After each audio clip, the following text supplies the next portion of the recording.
As the winter months dragged on through early 1945, the vast conflict sprawling across the Pacific Ocean had reached what military strategists recognized as its culminating phase. The islands of the Philippines held a peculiar weight in American strategic thinking, representing far more than mere territory on a map. These lands had once flown the American flag as a colonial possession, and their significance extended beyond simple geography into the realm of national psychology and military necessity. The archipelago's harbours and landing strips would prove essential for the massive invasion force being assembled to strike at the Japanese home islands themselves. Yet there was something more at stake, something that transcended cold calculations of logistics and supply lines. Douglas MacArthur, the general who bore more stars on his shoulders than perhaps any other American commander in that theatre, carried with him a promise that had become legendary among both soldiers and civilians. When Japanese forces had compelled him to abandon the Philippines back in 1942, he had made a declaration that resonated across the radio waves and through the newspapers of the free world. He would return, he had said, and those words had echoed through the years of bitter fighting that followed. Now, as his forces prepared to reclaim Manila, the capital city of those islands, MacArthur felt the weight of multiple imperatives pressing upon him. Thousands of prisoners languished in Japanese custody throughout the city, their lives hanging by an increasingly fragile thread as the empire's military situation deteriorated. Beyond this humanitarian concern lay the political necessity of restoring the exiled Philippine government to its rightful seat of power, demonstrating to the world that American promises were kept and American defeats were temporary setbacks rather than permanent reversals.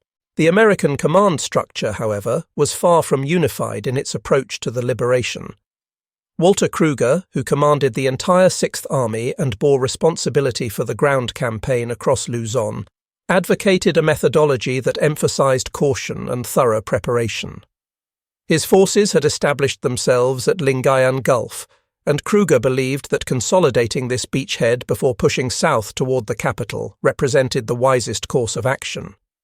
The Japanese still maintained substantial forces in the mountainous terrain of northern Luzon, and Kruger worried that an hasty advance might expose American supply lines to devastating counterattacks from these units operating in the highlands.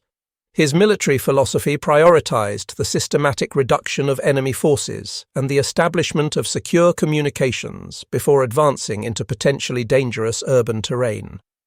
MacArthur, however, possessed a different temperament and operated under different pressures. Every day that passed allowed the Japanese more time to fortify Manila, more time to destroy the infrastructure that would be needed for civil administration, more time to execute the prisoners whose liberation MacArthur had made a personal priority.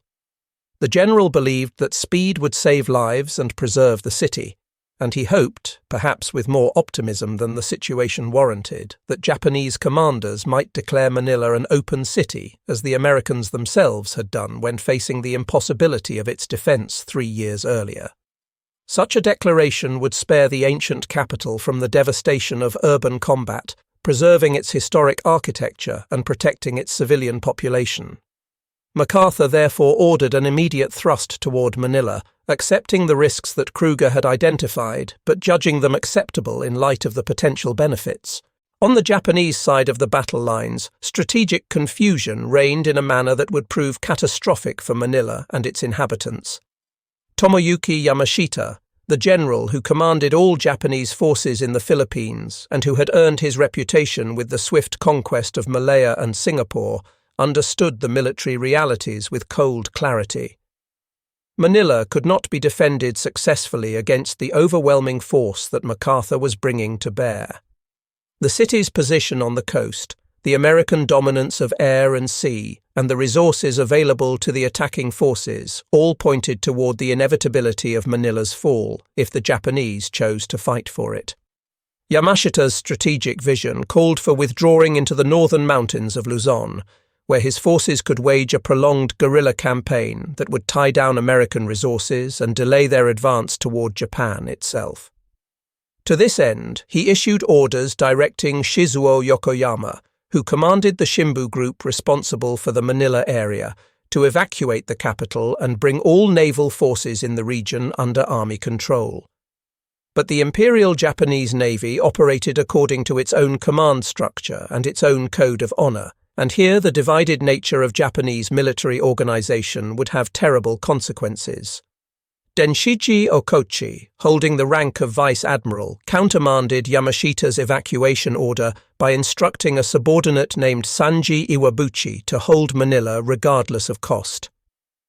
Iwabuchi, a rear admiral who commanded what was designated the Manila Naval Defense Force, owed his primary loyalty to his naval superiors rather than to the army general nominally in command of the entire theatre.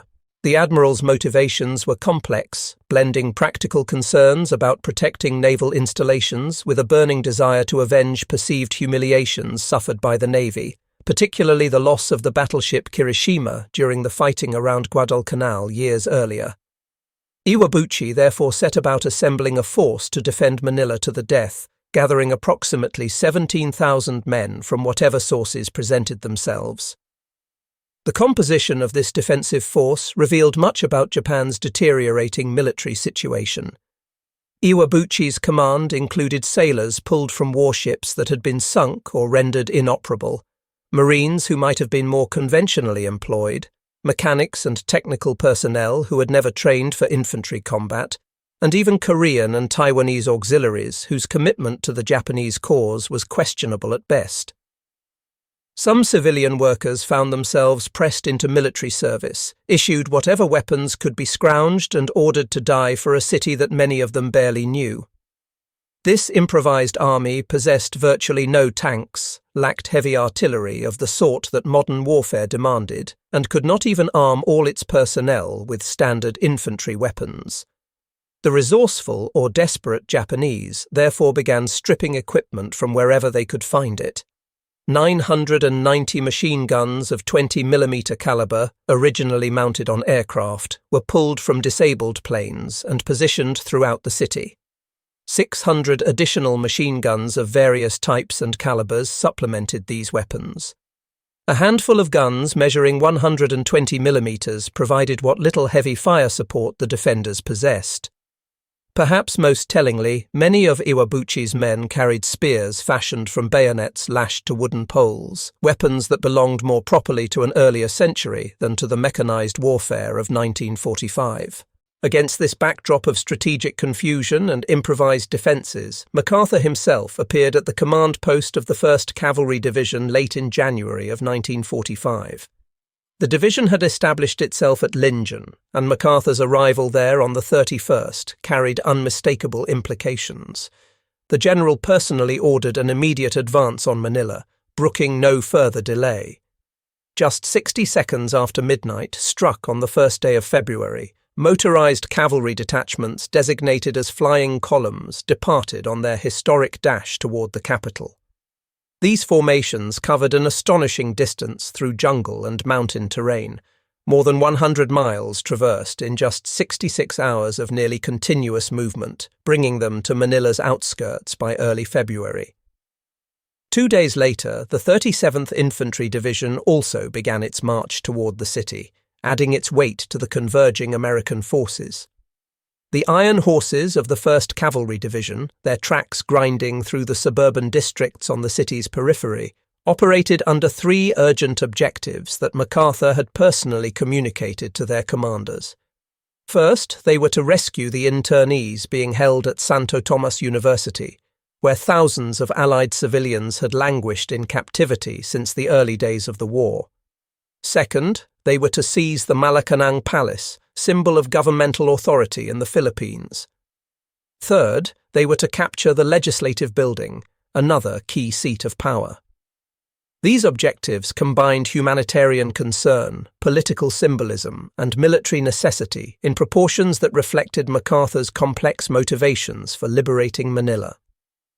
The night of February 3rd brought American forces to the gates of Santo Tomas University, where the 8th Cavalry Regiment forced entry into the grounds.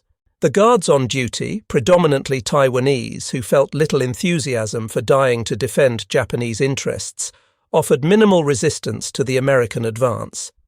Approximately 3,500 prisoners, representing a mixture of American, British, and Dutch nationalities, had endured captivity in various degrees of hardship since 1942. When American soldiers burst through the gates, these internees experienced an eruption of emotion that eyewitnesses would remember for the rest of their lives. Tears flowed freely as prisoners embraced their liberators, the joy of release mingling with the physical weakness produced by years of inadequate food and medical care. Yet the liberation remained incomplete, for 63 Japanese soldiers still held 275 hostages inside the university's main academic building.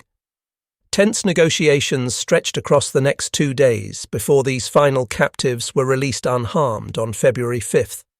The liberation of Santo Tomas immediately created a logistical crisis that competing demands on American resources had not fully anticipated. More than 3,000 people, many of them suffering from malnutrition and disease, required immediate feeding and medical attention. Meanwhile, Japanese engineers had demolished the Novelliches Bridge, severing a crucial supply route and leaving the 1st Cavalry Division critically short of essential materials. The same cavalry units that had raced more than 100 miles in less than 3 days now found themselves struggling to obtain basic necessities for both combat operations and humanitarian relief. On February 4th, American forces reached the Bilibid prison, where they discovered 1,330 prisoners, a mixture of American military personnel and civilians, abandoned by guards who had fled the advancing enemy. Fires were already spreading through portions of the facility as fighting raged in the surrounding streets, forcing American commanders to evacuate the prisoners by whatever means presented themselves. Trucks, jeeps, and even civilian vehicles were pressed into service to move these weakened men away from the combat zone, though many were subsequently brought back to the prison once the immediate danger of fire had subsided and the building could serve as a relatively secure location for processing and medical treatment. Throughout Manila's narrow thoroughfares, Japanese defenders had prepared elaborate obstacles and killing zones that transformed ordinary streets into death traps. Mines lay buried beneath innocent-looking pavement, their locations known only to the men who had planted them and marked on maps that would never fall into American hands. Barbed wire stretched across intersections and alleyways, forcing attackers to bunch up in predictable locations where machine guns could sweep them with interlocking fields of fire. Trucks and other vehicles had been positioned to block roads, creating choke points that funneled American forces into carefully prepared ambush sites. When elements of the 148th Regiment attempted to cross the Estero de la Reina Bridge toward the Pasig River, they encountered not only mines but 5 aerial bombs weighing 500 pounds each, rigged as demolition charges on the bridge structure itself. Fuel storage facilities erupted in towering flames that provided both illumination for Japanese gunners and thick smoke that obscured American movements. Machine gun fire poured down from elevated positions, forcing the attackers to seek whatever cover the urban landscape provided. The Noguchi detachment of Japanese defenders had systematically torched numerous buildings along the riverfront, while also planting demolition charges in military facilities and infrastructure throughout their zone of control. American forces found themselves repeatedly forced to withdraw temporarily, not because Japanese fire had become unbearable, but because spreading fires threatened to engulf entire city blocks and potentially trap advancing units in infernos from which escape might prove impossible. The smoke from these fires hung over Manila like a pall, visible from miles away and serving as a constant reminder of the destruction being visited upon the ancient capital. In the midst of this violence and chaos, Manila's civilian population provided a study in contrasts that reflected the complex psychology of liberation. Many residents flooded into the streets to greet American soldiers with gifts and expressions of gratitude, showering their liberators with whatever tokens of appreciation they could muster despite years of hardship under Japanese occupation. Yet others took the opportunity to engage in looting, breaking into shops and warehouses to seize goods that had long been unavailable or unaffordable. This looting sometimes created traffic jams and disorder that hampered military operations, forcing American commanders to divert personnel to crowd control duties when those soldiers were desperately needed for combat operations. By the 7th day of February, American forces had succeeded in securing virtually all of Manila north of the Pasig River, pushing Japanese forces back to the south defenders back across that natural barrier. The surviving Japanese forces withdrew to the southern bank and then systematically destroyed all 6 bridges that spanned the river, eliminating the easiest routes for American forces to continue their advance. Oscar Griswold, the lieutenant general commanding the 14th Corps, ordered the 37th Division to expand its control eastward along the northern bank, while the 1st Cavalry Division executed a sweeping movement to the east and south, beginning the encirclement of the city that would eventually trap the Japanese defenders in a contracting pocket. That same day, the 148th and 129th Regiments of the 37th Division began the hazardous process of crossing the Pasig River using engineer boats and amphibious vehicles that had been brought forward for precisely this purpose. The first wave of this river crossing proceeded without significant incident, but the second wave came under intense machine gun fire from Japanese positions on the southern bank. Oars shattered under the impact of bullets, forcing soldiers to paddle with their rifle butts or even their bare hands to reach the opposite shore. The crossing point had been selected at the Malacanang Gardens, the only stretch of riverbank that lacked high embankments that would have made climbing out of boats under fire virtually suicidal. Here, American infantry were able to establish a precarious bridgehead that could be reinforced and expanded. The following day, Army engineers constructed a 2-lane pontoon bridge across the Pasig, providing a more stable and efficient means of getting forces and supplies to the southern bank. However, this bridge was immediately overwhelmed by hundreds of terrified civilians fleeing the fighting in the southern districts, creating severe congestion that military police struggled to manage while maintaining the flow of combat forces. Once the 37th Division had successfully crossed the Pasig in strength, they confronted the dense urban landscape south of the river, where industrial facilities and residential blocks had been transformed into mutually supporting defensive positions. Japanese defenders had selected the sturdiest buildings and converted them into virtual fortresses through extensive modifications.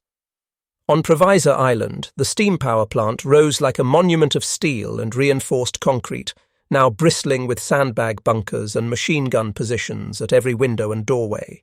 American troops approaching this facility had to row through a storm of bullets, knowing that their engineer boats offered no protection whatsoever from the fire being directed at them.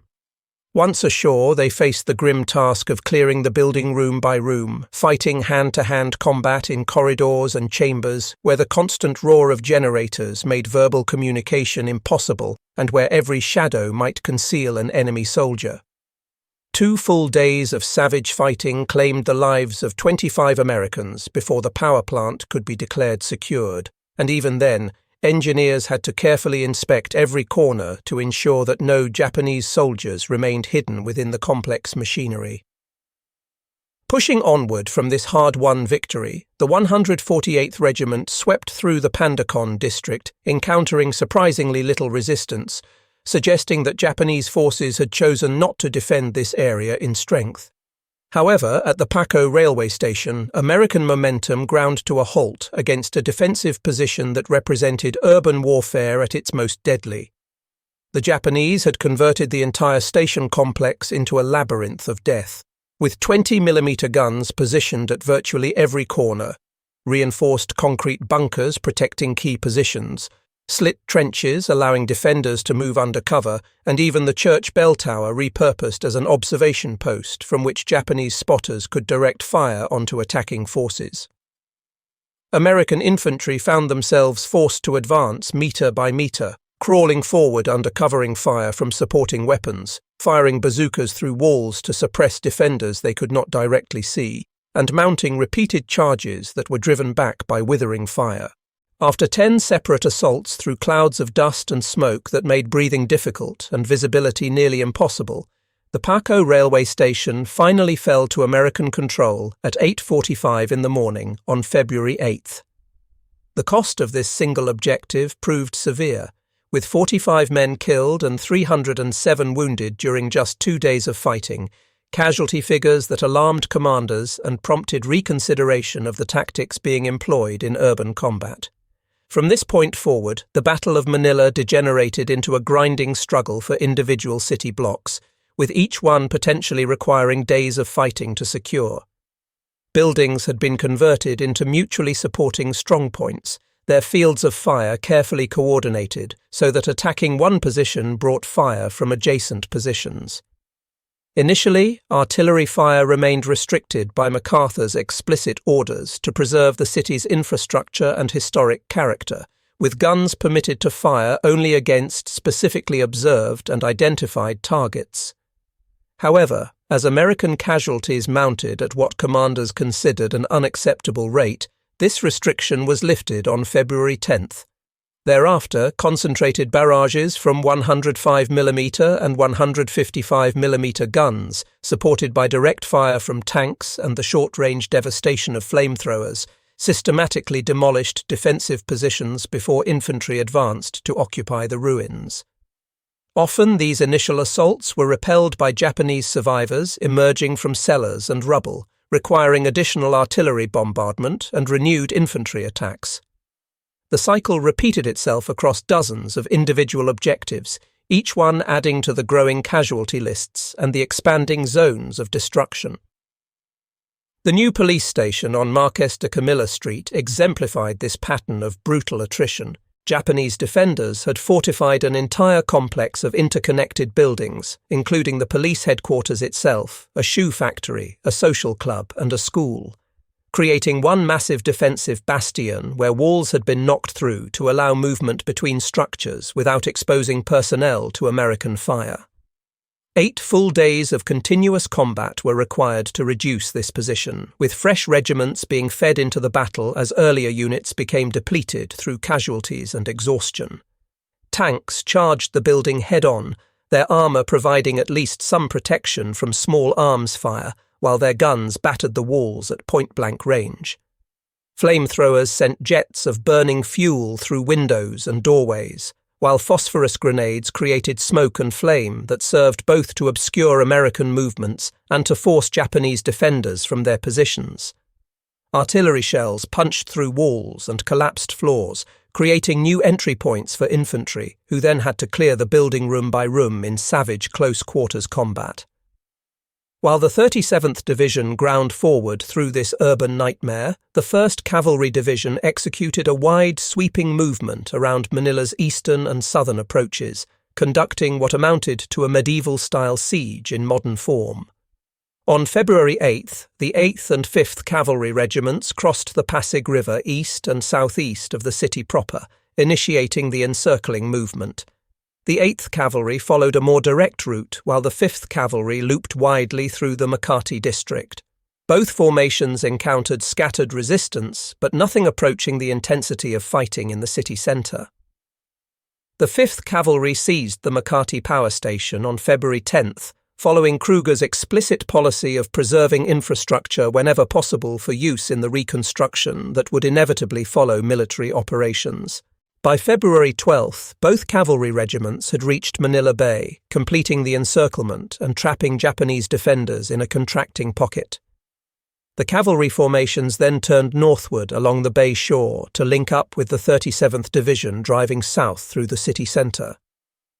Along this northward advance, cavalry units encountered fortified positions at Harrison Park, Rizal Stadium, and LaSalle University, each of which required reduction before the advance could continue. At the stadium, Japanese defenders had dug bunkers into the baseball field itself, transforming America's national pastime into a battlefield where flamethrowers, explosives, and tank fire were needed to root out soldiers who had resolved to die rather than surrender. On February 16th, the 1st Cavalry Brigade, composed of the 5th and 12th Cavalry Regiments, was detached from the division and assigned to reinforce the 37th Division in the brutal downtown fighting. These cavalry formations advanced on objectives including the Manila Hotel and the High Commissioner's residence, with MacArthur's former personal quarters becoming a battlefield where the general himself appeared among the rubble to encourage his soldiers and perhaps to witness the liberation of rooms that held personal significance for him. In northern Manila, the 37th Division had largely cleared resistance from its assigned sectors by mid-February. On the 19th, the exhausted 148th Regiment was pulled out of the line and replaced by the 5th Cavalry Regiment, which pushed toward the University of the Philippines Hospital. Japanese defenders had converted this medical facility into an elaborate defensive position, with bunkers, firing loopholes in basements and on rooftops, and carefully positioned weapons that provided interlocking fields of fire covering all approaches. Days of combat reduced the defending force from an initial strength of approximately 250 men to just 75 survivors, and these remaining soldiers committed suicide on the night of February 23rd, rather than face capture. More than 7,000 patients and civilians trapped inside the hospital throughout the fighting were finally rescued and evacuated to safer areas. With the outer ring of defences finally broken and the encirclement complete, surviving Japanese forces retreated into Intramuros, the old Spanish walled city that had stood since the colonial period. The massive stone ramparts rose 40 feet thick in places, representing fortification engineering from an earlier era of warfare, but still formidable obstacles to attacking forces. From February 17th onward, American heavy guns subjected Intramuros to continuous bombardment. By the morning of February 23rd, more than 7,400 shells from an array of weapons including 105mm, 155mm, 75mm guns, 4.2-inch mortars, and even massive 8-inch guns had systematically battered gaps in the ancient walls. 10 minutes after this preparatory barrage ceased, engineers laid a smoke screen to obscure the assault forces from any surviving Japanese observers. The 129th Regiment crossed the Pasig River in engineer boats to attack from the northern approaches, while the 145th Regiment breached the eastern walls where artillery had created the widest gaps. With many Japanese machine gun nests already destroyed or suppressed by the preliminary bombardment, initial progress into Intramuros proceeded more rapidly than anticipated. However, thousands of refugees suddenly surged into the streets, threatening to overwhelm the attacking forces. More than 2,000 women and children, whom Japanese soldiers had herded into Delmonico Church and held as human shields, had not yet been evacuated to safety. Supply troops rushed trucks forward to transport these civilians away from the combat zone, but the men among the refugee population were separated by Japanese soldiers and marched into Fort Santiago, where they faced mass execution. Inside the ancient walled quarter, the 129th and 145th Regiments advanced through narrow streets that had become gauntlets of dugouts and improvised fortifications. Fort Santiago itself, located in the northwestern corner of Intramuros and serving in earlier times as the prison where Spanish colonial authorities had held Philippine national hero José Rizal, had been transformed into a dark maze of cells, tunnels, and underground passages. American troops were forced to employ particularly grim methods to clear this position, pouring gasoline and oil through ventilation openings, tossing phosphorus grenades into confined spaces, and employing flamethrowers to sweep through corridors filled with smoke and fire. Flames licked across mossy stone walls that had stood for centuries as the smoke thickened until visibility dropped to mere feet. After systematically clearing cell blocks and underground passages in fighting that sometimes occurred in near-total darkness, American forces reported Fort Santiago secured by midday on February 25th. Some Japanese defenders attempted deception by disguising themselves in captured American uniforms and carrying M1 rifles taken from the dead, hoping to get close enough to attackers to employ grenades or engage in hand-to-hand combat. Others raised white flags of surrender from positions, including Delmonico Church and the church bell tower, only to resume firing once Americans approached expecting to accept a capitulation. None of these defenders survived the day. Only 25 Taiwanese troops, who had been pressed into Japanese service and felt little loyalty to an empire that treated them as second-class subjects, chose to surrender rather than die in hopeless resistance. At dawn on February 26th, with the fortress of Intramuros clearly lost and American forces closing in from all directions, Rear Admiral Iwabuchi and his staff officers committed ritual suicide inside the agriculture building rather than face capture. Though Intramuros had fallen, 3 massive concrete government buildings remained in Japanese hands, serving as the final bastions of organized resistance in Manila. The Legislative Building, the Finance Building, and the Agriculture Building had all been heavily reinforced in anticipation of a last stand. Iwabuchi had anticipated that American forces would attack from the south and had positioned his heaviest remaining weapons accordingly, with machine guns at every window, sandbagged defensive positions in basements, and fortified bunkers throughout the structures. On February 25th, artillery of the 37th Division unleashed another concentrated barrage against these buildings, but some rounds overshot their intended targets and fell among positions of the 1st Cavalry Division deployed near the bay shore, forcing a temporary halt to the bombardment while gun positions were adjusted and firing data recalculated.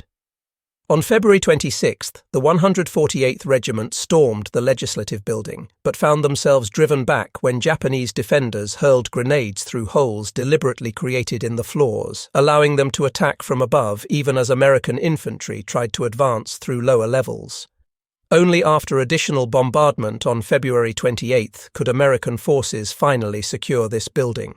Meanwhile, the 5th Cavalry Regiment assaulted the agriculture building but found itself pinned down by fire from the nearby San Luis Terrace apartments, requiring a detour to clear that strong point before returning to the primary objective.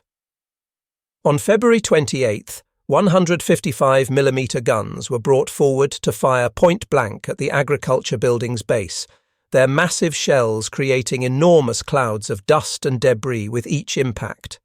American tanks ground their tracks against the building's foundation, firing their guns directly into lower floors at ranges measured in meters rather than hundreds of meters. Flamethrowers sent streams of burning fuel through shattered windows, while bazookas and phosphorus grenades systematically eliminated gun positions one by one. On March 1st, American commanders called for the building's defenders to surrender, but only silence answered this ultimatum. The response came in the form of renewed fire, fuel, and high explosives, systematically collapsing the structure piece by piece as engineers and infantry worked together to reduce the building to rubble. 2 days later, following yet another artillery preparation, the 148th Regiment stormed the Finance Building and eliminated the last Japanese holdouts discovered hiding in the elevator shaft. Men who had somehow survived days of bombardment and were now attempting to continue resistance with whatever ammunition remained to them. That afternoon, General Griswold transmitted a signal to Kruger announcing that all resistance had ceased. The Battle of Manila had officially ended. Yet the true horror of those 3 weeks of combat extended far beyond the casualties inflicted by direct military action. As the fighting raged through Manila's streets and buildings, Japanese naval troops, lacking the discipline and cohesion of regular army units and driven by desperation as their situation became increasingly hopeless, turned their fury upon the civilian population. Entire districts, including Tondo, Binondo, and Paco, were systematically put to the torch, with buildings set ablaze and civilians prevented from fleeing the flames. Women and children were herded into churches and schools, ostensibly for their protection, then burned alive or blown apart with grenades as Japanese soldiers sealed the exits.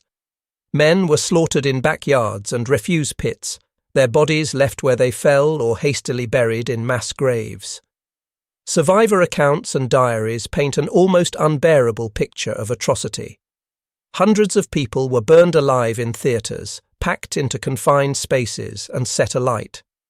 In Bayview Cathedral and at St. Paul's School, similar massacres occurred as Japanese troops methodically murdered civilians who posed no military threat whatsoever. Families attempting to escape crawled through sewers, pushing their children through narrow cracks in grates and manholes in desperate attempts to reach safety. At the family home of politician Manuel Roxas, who would later become president of the independent Philippines, Japanese soldiers murdered his wife and children while he remained helpless to intervene. creating a trauma that would haunt him for the remainder of his life. A witness named Lourdes Reyes later recalled seeing civilians dragged to the riverbank, where Japanese soldiers cut their throats and pushed their bodies into the current to be carried away by the Pasig's flow. Others hiding in the Bayview Hotel were subjected to gang rape before being murdered. And as American artillery widened its bombardment in response to mounting casualties among attacking infantry, civilians trapped in air raid shelters that had been intended to protect them from Japanese bombs now found themselves crushed or burned alive by American shells that could not distinguish between military positions and civilian refugees. In the aftermath, American estimates attempted to calculate the sources of civilian casualties, concluding that the majority of deaths resulted from deliberate Japanese massacres rather than from combat operations. However, these same reports acknowledged that American artillery had inflicted heavy losses on the civilian population, particularly during the period when fire restrictions had been lifted and guns were permitted to engage any suspected defensive position without requiring positive identification of military targets. The liberation of Manila had become its devastation. By March 3rd of 1945, Manila existed only as a shattered remnant of its former self.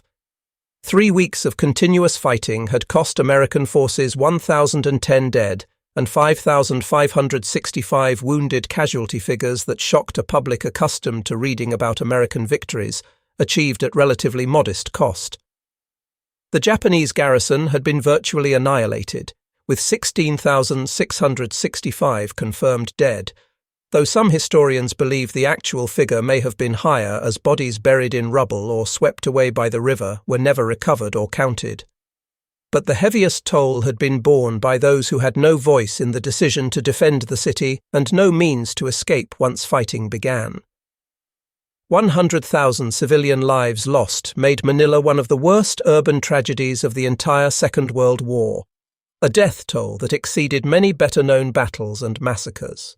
The American artillery that had shielded soldiers from unacceptable casualties had also reduced the ancient district of Intramuros to ruins that would take generations to rebuild. Water systems lay shattered, leaving the city without safe drinking water. Electrical generation and distribution had been destroyed, plunging Manila into darkness. Transport infrastructure from bridges to roads to port facilities required extensive reconstruction before normal commerce could resume. Hospitals, schools, universities, and residential neighborhoods existed only as fields of rubble where survivors picked through wreckage searching for any possessions that might have survived the inferno. After the shooting stopped, American forces faced the enormous task of transitioning from combat operations to civil administration, a challenge for which most combat units were poorly prepared. Engineers worked frantically to construct temporary bridges across the Pasig, restoring at least minimal connectivity between northern and southern Manila. Demolition teams cleared mines from streets and buildings, dangerous work that claimed additional lives even after formal resistance had ceased. Military police posted guards throughout the city in attempts to stop looting and maintain order among a traumatized population. Soldiers, though treated to films, dances, and hot meals as commanders attempted to provide some relief from the trauma of urban combat, still faced the grim reality of occupying a city scarred by disease, destruction, and memories that would never fully heal. From a strictly military perspective, the Battle of Manila revealed the effectiveness of combined arms warfare even in the absence of air power within the immediate combat zone. American forces had coordinated infantry, armor, artillery, and engineers with a skill that gradually improved as the battle progressed and lessons were learned through harsh experience. Once restrictions on artillery fire had been lifted, American forces learned to level each block systematically before advancing, a methodology that steadily reduced casualties from an average of 26 deaths per day during the opening phase to just 6 by the end of February, though at the cost of vastly increased destruction of the urban landscape. The Japanese, by contrast, had fought with almost none of the advantages that modern combined arms doctrine required. They lacked artillery beyond a handful of guns, possessed no tanks, maintained only the most primitive communications between isolated defensive positions, and operated without any air support whatsoever in the face of American air supremacy. All they possessed was willpower, the defensive advantages of urban terrain, and a cultural conditioning that made death preferable to surrender. They dug foxholes in streets, laid mines in stairwells, positioned machine guns to fire through windows and doorways, and demonstrated an absolute determination to fight to the last room and the last man. Yet such tenacity, however admirable in a purely military sense, could not withstand the overwhelming firepower and systematic encirclement that American forces brought to bear. The Battle of Manila marked the first and only occasion in the entire Pacific War when American forces were compelled to conduct a full-scale assault on a major city defended in strength. Its liberation paved the way for the complete reconquest of Luzon and the eventual recovery of the entire Philippine archipelago. But it also exposed the brutal arithmetic of urban warfare when applied to civilian populations. In such fighting, every house could become a fortress and every family could become a victim. The distinction between combatant and civilian, already blurred by the nature of total war, became almost meaningless when artillery shells fell on buildings without knowledge or concern for who might be sheltering within. The firestorm that consumed Manila in February and March of 1945 burned away not only its historic walls and colonial architecture, but also the memory of security and normalcy for an entire generation. Those who survived carried psychological scars that no medical treatment could heal, memories of atrocities witnessed and loved ones lost that would surface in nightmares for decades to come. The battle stood as a warning to future generations about the unparalleled devastation that results when organized warfare enters heavily populated urban areas and when military necessity overrides all other considerations. It served as a permanent reminder that peace and the lives of innocents must be valued above strategic objectives and military glory, that some costs prove too high even when victory is assured. The ruins of Manila testified to this truth in a language that required no translation and admitted no misunderstanding.